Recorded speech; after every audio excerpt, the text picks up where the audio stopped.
इस वक्त ये जो पॉलिटिकल कैंपेन है, क्या ये उस हरारत की तरफ जा रही है जिस हरारत की तवक्को है? और ये हरारत नून लीग और पीपल्स पार्टी के दरमियान बहुत पुरानी है, लेकिन फिर जब चार्टर ऑफ डेमोक्रेसी हुआ था लंदन के बाद, दोनों पार्टियां चूंकि समहाउ ज़ेरे अताब भी रही, मसाइल का शिकार ही, तो ये थोड़ी सी हीट कम हुई। क्या ये हीट अब मरियम और बिलावल के दरमियान आपको मजीद बढ़ती नजर आती है? Are we going to see that late 80s और 90s की politics between Peoples Party and Muslim League? Nawaz, देखें, ये पहली बात तो ये है कि ये इलेक्शन टाइम है और इस इलेक्शन टाइम में इस तरह की बातें होती रहती हैं, ये रूटीन की बात है।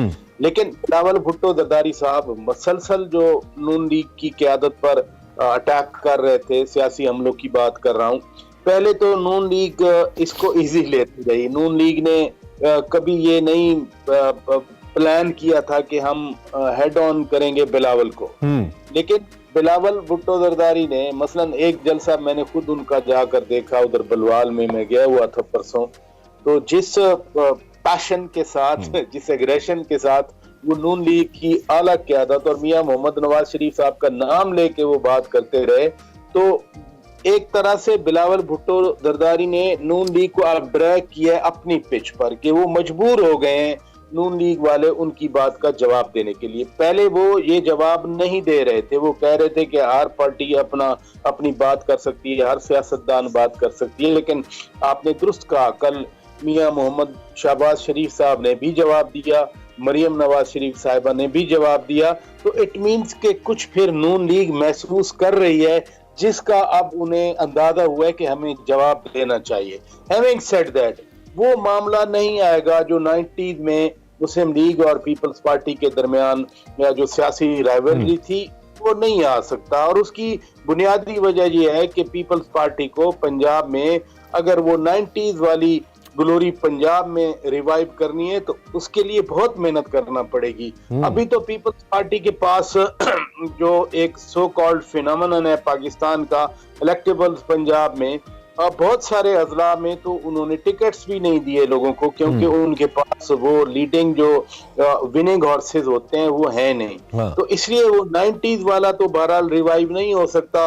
हाँ, मसलसल पीपल्स पार्टी बैठे पंजाब में, पीपल्स पार्टी की क़यादत बैठे और वो कोई ऐसा रेवोल्यूशनरी अपना मंशूर लेके आए, रेवोल्यूशनरी प्रोग्राम लेके आए। बिलावल भुट्टो जरदारी ने कोशिश की है कि ये जो इन्होंने अभी मंशूर दिया है, क्या ये इसमें रेवोल्यूशनरी आप कुछ नहीं देखते जिसकी बात बिलावल करें? 30 लाख घर, 300 यूनिट्स, जो 2 के आम आदमी की जरूरत है, तो आप ये समझते हैं कि ये रेवोल्यूशनरी नहीं है? नंबर 1।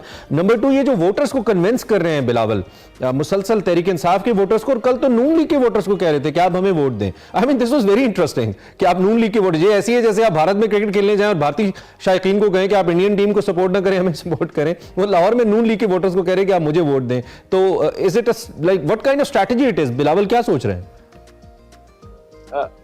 क्रिकेट शायकीन तो खुद उनके अंदर जज्बा होता है कि अगर किसी ने अच्छा स्ट्रोक खेला है या एक अच्छी विकेट लिया है तो क्रिकेट शायकीन खुद जो है वो थंबिंग करते हैं, क्लैपिंग करते हैं। पॉलिटिक्स में भी एक ऐसा तबका होता है जिसको हम पेन सिटर कहते हैं, कि जो आखिरी दिन तक देखते रहते हैं कि किसका प्रोग्राम अच्छा है, कौन अच्छा साबित हो सकता है। 10%, 15%, 20% और समटाइम्स 30% तक लोग होते हैं जो फेंस सिटर, जिनको पॉलिटिक्स में कहा जाता है। अब बिलावल भुट्टो जरदारी जब ये नून लीग पे तनकीद कर रहे थे, मैं पहले भी शायद आपके 1-2 शोध में कह गया कि बिलावल भुट्टो जरदारी प्राइमरीली तो नून लीग की मुखालफत में तकरीरें करके उस पीटीआई की यूथ को अट्रैक्ट कर रहे हैं अपने लिए, जिनको अभी पता है कि उनके लोगों को एक हवा चलती है ना कि वो कामयाब नहीं हो सकेंगे। तो बिलावल भुट्टो जरदारी की स्ट्रेटजी ये रही कि किसी तरह से पीटीआई के उन लोगों को अट्रैक्ट किया जाए कि चले इस बार आप अपनी पार्टी नहीं जीत सकती, उन हवाओं की बात जो मैं बात कर रहा हूँ, तो आप हमारी तरफ आए, कम अज कम वो नून लीग को आपका वोट ना जाए। और दूसरी बात जो मियां साहब के हवाले से, नून लीग के हवाले से पीटीआई ने बिलावल भुट्टो जरदारी साहब जो तकरीरें कर रहे हैं, सम ऑफ पीपल्स पार्टी के अंदर ये एक फीलिंग आ रही है और इंतहाई जिम्मेदार लोग उनके जिम्मेदार लोग मुझे बता रहे थे कि ये बात अब पंजाब में पॉपुलर हो रही है, जो बिलावल भुट्टो जरदारी मियां साहब की मुखालफत करते हैं अपने जलसों में, कभी चौथी बार की बात करके, कभी शेर का शिकार, कभी शेर खून चूसने वाली बात करके, उनके अंदर पीपल्स पार्टी के अंदर ये फीलिंग है कि इसको पंजाब की आवाम इस लेकिन कल शहबाज शरीफ साहब ने जो बात की अपने जलसे के अंदर, वो बात एक जानिब तो उस तनकीद का जवाब थी, जैसे कि आपने कहा कि सियासी जलसों में ऐसी तनकीद होती है, लेकिन वो बात बड़ी सीरियस भी थी, वो ह्यूमन राइट्स का मामला था। और मैं सीरियसली इसलिए इसको ले रहा हूं क्योंकि निजी सतह पे ऐसे केसेस सामने आते रहते हैं।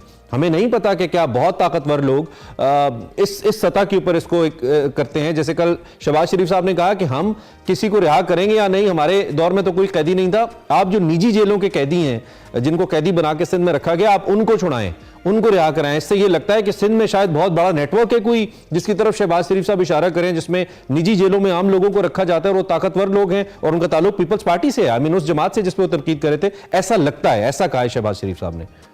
दो पहलू हैं इसके, एक तो सीरियस पहलू है और एक तनकीद बराए तनकीद है। सीरियस पहलू ये है कि सिंध में कभी कभी इस तरह की खबरें आती हैं कि किसी की निजी जेल थी, ठीक है। अब मियां शहबाज शरीफ साहब जो भी कहें, अब्दुल रहमान खितरा, ये खबरें चलती रही मीडिया पे कि उनके घर में या उनकी जो कस्टडी में कुछ बंदे भी मारे गए थे जी। उन पे केस भी चला था, आपको याद है ना? जी बिल्कुल बिल्कुल याद है। लेकिन वही अब्दुल रहमान खितरा साहब को अब मियां नवाज शरीफ साहब ने अपनी पार्टी में शामिल कर लिया। दूसरी बात यह है कि अगर सिंध में कोई ऐसी लार्ज स्केल पे जाती निजी जेलें हों तो मीडिया का दौर है भाई, हर चीज सामने आ जाया करती है। अगर बलूचिस्तान का मामला आ सकता है, दूर दराज इलाकों का जहां मीडिया की रसाई भी नहीं होती, तो कम से कम सिंध में हर जगह हो जाता है। और तीसरी अहम चीज है कि थोड़ा सा फिर ये सिंध के एनवायरनमेंट से अदम वाकफियत भी जाहिर करती है कि ऐसी बात नहीं है कि बहुत बड़ी बड़ी जेलें हों और उन जेलों में इतने मैसिव स्केल पे लोग बंद हों। वाकयात हो जाते हैं कभी कभार, वो आइसोलेटेड होते हैं, वो कच्चे के इलाके में ज्यादा होते हैं, जहां पर खुद मियां शहबाज शरीफ की हुकूमत के दौर में भी ऑपरेशन गुलाम रसूल छोटू, आपको याद होगा, अभी भी किसी की कस्टडी में होगा। एक और चीज भी मैं इस हवाले से जरूर कहना चाह रहा हूँ कि सियासी कैदियों की जब बात होती है, 2008 से 2013 तक पीपल्स पार्टी की हुकूमत थी, सिर्फ उस हुकूमत में हम कह सकते हैं कि कोई सियासी कैदी नहीं था। जब नून लीग की हुकूमत आई थी तो आपको याद है डॉक्टर आसिम हुसैन के साथ क्या हुआ था? यानी वो 90 रोज तक तो किसी को पता भी नहीं होता था उस वक्त नैब कवानीन के मुताबिक कि 90 रोज तक वो कहाँ है और बंद कौन करवाता था। FIA को एक्स्ट्रा पावर किसने दी थी? ये नून लीग की हुकूमत ने एक्स्ट्रा पावर दी थी पैरेलल टू नैब के, जिसको चाहे आप जितनी देर तक उठा के रख सकें। आप ये कह रहे हैं कि ये दावा नून लीग का कि हमारा कोई सियासी कैदी नहीं था इस टाइम पे दुरुस्त नहीं है। चलें अब हम एक और तीसरी पार्टी की तरफ आ जाते हैं। अब तीसरी पार्टी के साथ सेमाए तीसरी पार्टी भी जहन में आती है, कि मैं तहरीक इंसाफ की और तहरीक इस्तेहकाम दोनों पार्टियों की बात करूं। एक तो ये कि जो सर्वेज आ रहे हैं वो सर्वेज बड़े अलार्मिंग हैं। उसमें इस्तेहकाम पार्टी किसी भी सर्वे में 1% या 2% से ऊपर नजर नहीं आ रही। सो जलीम खान जो उनके सदर हैं वो भी कहीं पे सर्विस के अंदर नजर नहीं आ रहे कि लोग उनको लाना चाहते हैं, कोई इंपैक्ट क्रिएट नहीं कर पा रही, ऐसा लगता है। और दूसरी जानिब वही सर्वेस नून लीग की मकबूलियत को तहरीक इंसाफ की मकबूलियत के या तो बराबर होता दिखाई देते हैं या उसमें इजाफा होता दिखाई देते हैं। और लोग खासतौर पर जो रिसेंट सर्वेज है इसके अंदर ऐसा लगता है कि नून लीग पे ज्यादा ट्रस्ट कर रहे हैं। आप इसको कैसे देख रहे हैं? देखें, मियां नवाज शरीफ के आने से फर्क तो पड़ा है ना, और इसमें कोई शक नहीं है कि पहले नून लीग एक लीडरलेस सिचुएशन में थी। सबको मालूम है, आपको भी मालूम है, मुझे भी मालूम है कि जो पॉलिटिक्स है या पॉलिटिकल लेगेसी है या पॉलिटिकल जो कैपिटल है, पॉलिटिकल एसेट है, वो तो मियां नवाज शरीफ का है। वो मियां शहबाज शरीफ या मरियम नवाज साहिबा या किसी और का नहीं है।